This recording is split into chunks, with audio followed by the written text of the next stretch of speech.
Today's learning objective is to establish a safe, comfortable, and dynamic capoeira stance with the Ginga. Follow along with Instructor Quiabo.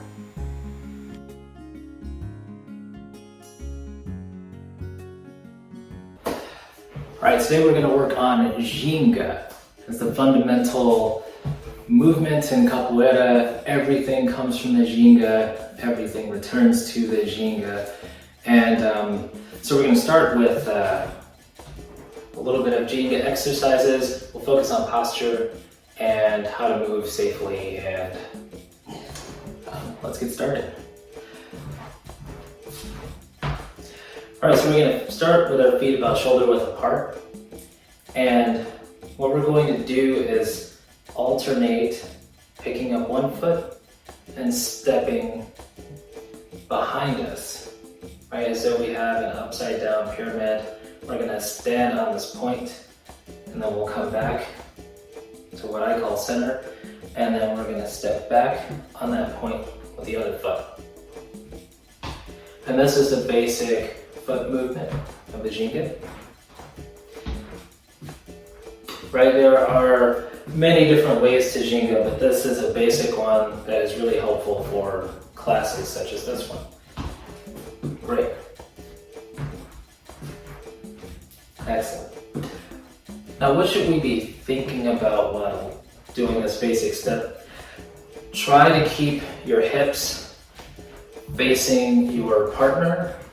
If you want to think of it in a friendly way, facing your target, facing forward. Right, so notice I don't twist when I step back. I keep my hips facing forward. Good. Another thing you may notice is I'm not crossing. Right, you want to avoid crossing too much. And try to step back. Come to center, step back, center. I'll line up with the camera a little bit better, and then you'll see that I'm stepping back, coming to center, stepping back.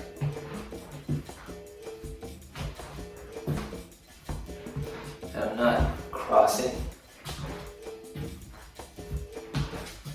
Good. And I'm keeping my hips forward.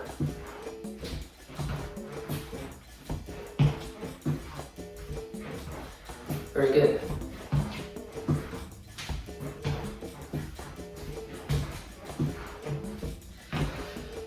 My upper body, what should I do with that?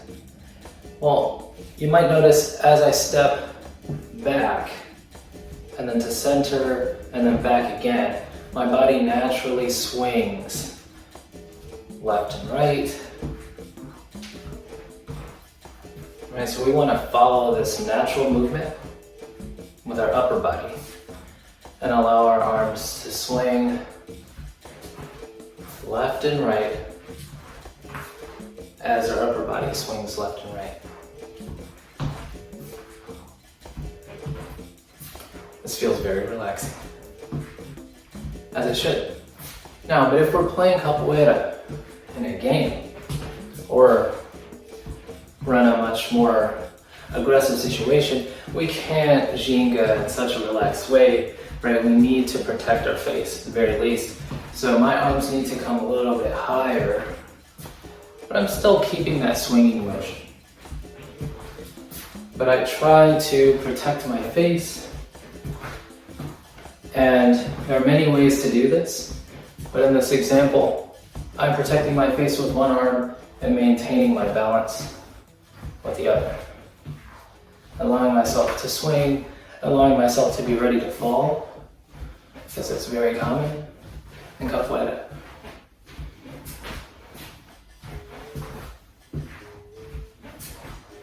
Good. My feet are doing the same basic step. I'm trying not to cross, trying to point my hips forward, and as my body swings left, my arms swing left. Body swings right, my arms swing to the right. And I'm also guarding my face.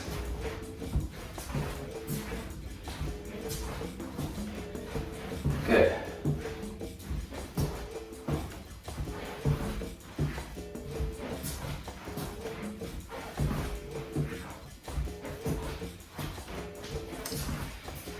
Now this should feel relaxing. It should not feel stressful. It should not feel painful, right? And it should not tire you out. So this basic movement is like a basic stance in capoeira, right? Continuous movement for a stance.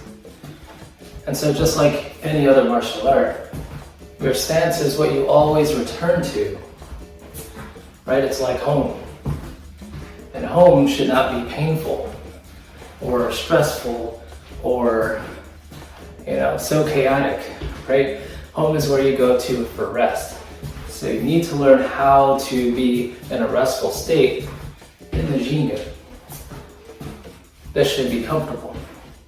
And that's why we focus on posture, right? Because if I lean too far forward, for example, I'll strain my lower back, and then I won't want to go home because I'll associate home with back pain, right? So I need to straighten out. If I tense my shoulders too much, I'll start to get pain in here, right? And I won't be ready to respond necessarily. Too tense. So we relax. If I'm so focused on my shoes, then I put strain on the neck because my head is really heavy when I'm leaning forward like this, right? And so that can cause pain as well. So we try to, from our head all the way down, focus on posture. So I'll keep my head up. Good, so I can see directly ahead.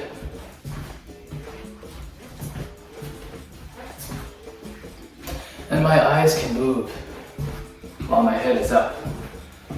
So with capoeira, you need to always be watchful, always alert, but your head doesn't necessarily need to be on a swivel while you're playing capoeira. Your eyes should be everywhere. Always alert. Scanning, scanning. Good.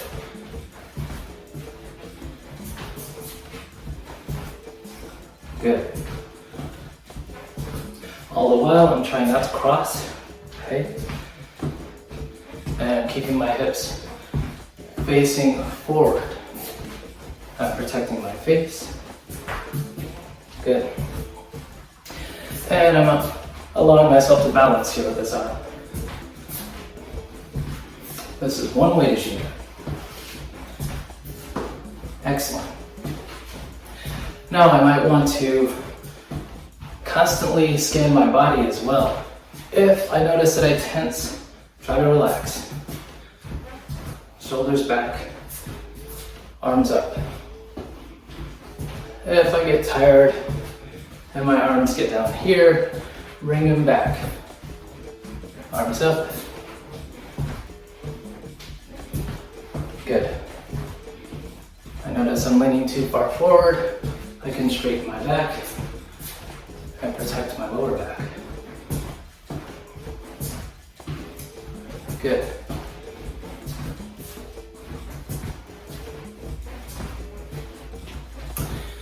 And the ground.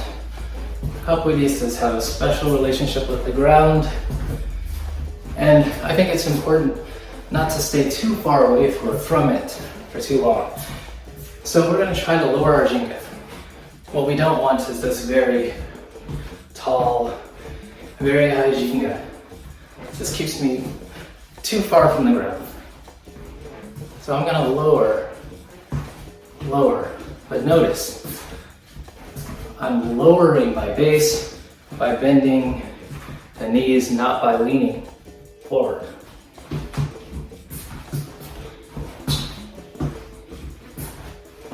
Good.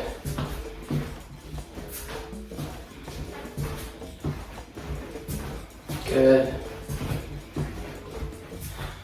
In capoeira we fall a lot. So we want to be closer to the ground so that we don't have too far to fall.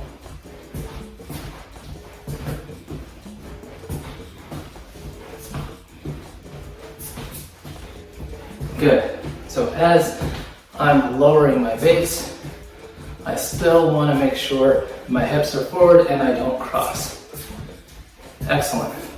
One last thing before we run out of time is try to land on the balls of your feet and try not to land flat.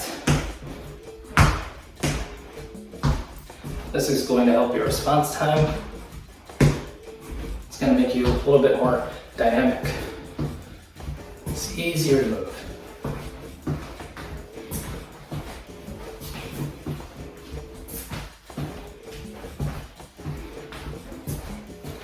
All the while, my head's up, shoulders back, arms up. My back is more or less straight. Straight enough that I don't feel tension in the lower back. My knees are bent. And I'm landing on the balls of my feet with that back leg. And then springing forward. All right, thank you. Until next time.